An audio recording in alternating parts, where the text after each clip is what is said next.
If Countryside was Torchwood's equivalent of a pure historical, then Random Shoes is Torchwood's equivalent of a Dr. Light episode. Welcome to the Time Treadmill. I'm Ron, and these are my sweaty thoughts about Doctor Who.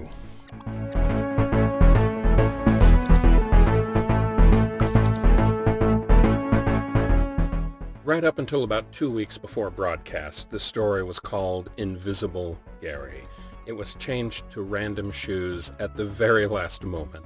So close, in fact, that the Radio Times listing still had the original title on it when the show aired. Structurally speaking, the story is very similar to Love and Monster. It's a story that's narrated by the central character who only ever appears in this episode. He's an outside observer of the main cast. And so in this story, most of the Torchwood crew barely appears. Gwen is there more than any of the others, but even she has at best a supporting actress role in this story. The story opens with the lead character, Gary, dead in the middle of the highway, and then unfolds as he tries to understand how it is he died and as the Torchwood crew investigates his death.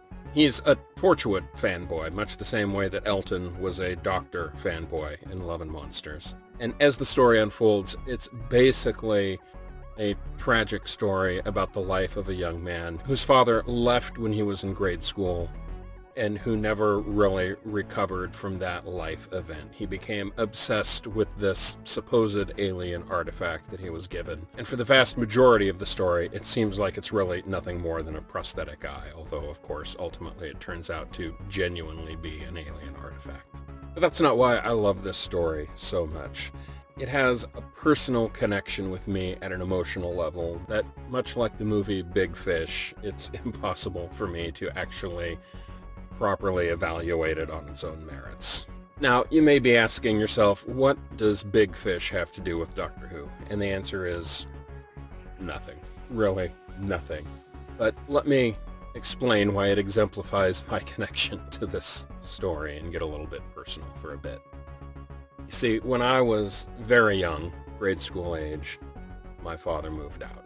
He left, and although unlike Gary, I did continue to see him again.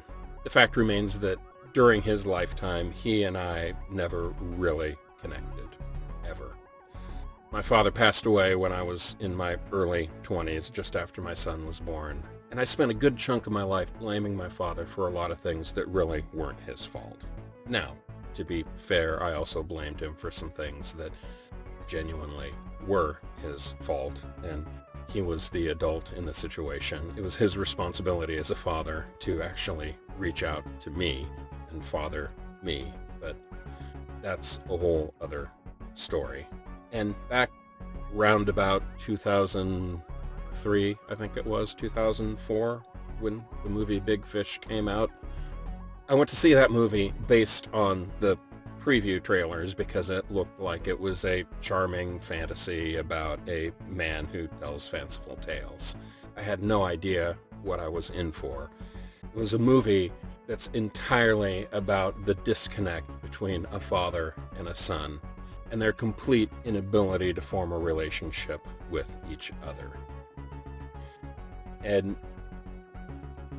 when that movie was over, I had seen it in a theater by myself. It was just a few months after I had moved to Florida. I had no other family out here. My then girlfriend, now wife, had not moved out here yet. And I walked out of the movie theater and went directly into the bathrooms of the theater, into a private stall. And I put my feet up and started crying. And I cried, and I cried, and I couldn't even tell you really why, except that the movie spoke to me on such a purely visceral level that it devastated me.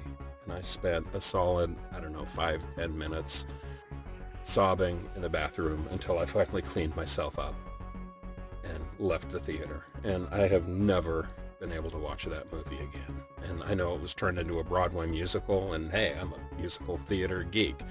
And I have never seen the show. I have never listened to any music from the show.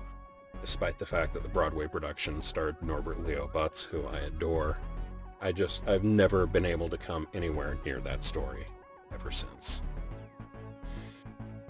Now, Random Shoes, when it comes down to the climax of the story, it centers around Gary finally seeing and understanding his father for who he was.